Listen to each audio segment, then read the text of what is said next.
মাদারীপুরে Pubali bank পিএলসির আর্থিক সাক্ষরতা কর্মসূচি পালন করেন পূবালী ব্যাংক পিএলসি মাদারীপুর জেলা শাখার উদ্যোগে। রিপোর্ট করেছেন মোহাম্মদ বেলায়েত হোসেন। পূবালী ব্যাংক লিমিটেড এর মাদারীপুর শাখার আয়োজনে আর্থিক সাক্ষরতা কর্মসূচি পালন করা হয়েছে। বৃহস্পতিবার 29 ফেব্রুয়ারি সকালে মাদারীপুর পৌরসভা 2 নং ওয়ার্ডের বিসিক এলাকায় শামসুন্নাহার ভূঁইয়া বালিকা উচ্চ বিদ্যালয় শ্রেণীকক্ষে মাদারীপুর শাখার Pubali bank PLC manager Iqbal হোসেনের সভাপতিত্বে প্রধান অতিথি ছিলেন ফরিদপুর পূবালী ব্যাংকের উপমহাব্যবস্থাপক ও অঞ্চল প্রধান জনাব হাফিজুর রহমান সর্দার।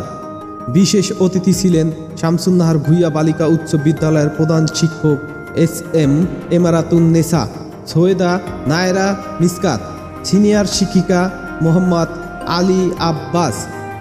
অনুষ্ঠানে স্কুল ব্যাংকিং, মোবাইল ব্যাংকিং, নারী উদ্যোক্তা, কৃষকদের ব্যাংকিং, কটেজ ক্ষুদ্র মাঝারি ব্যাংকিং বিষয়ে আলোচনা করা হয়।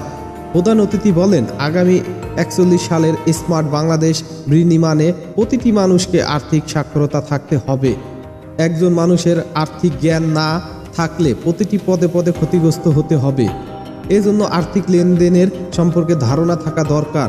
এছাড়াও নিজের কাছে অর্থ না রেখে যে কোনো ব্যাংকে গচ্ছিত রাখা উচিত।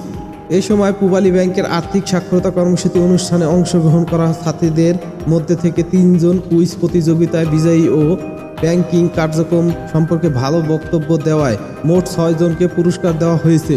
উক্ত অনুষ্ঠানে সঞ্চালনা করেন প্রিন্সিপাল অফিসার নজরুল ইসলাম। মোহাম্মদ বেলায়েত হোসেন, দৈনিক গণতদন্ত, মাদারীপুর।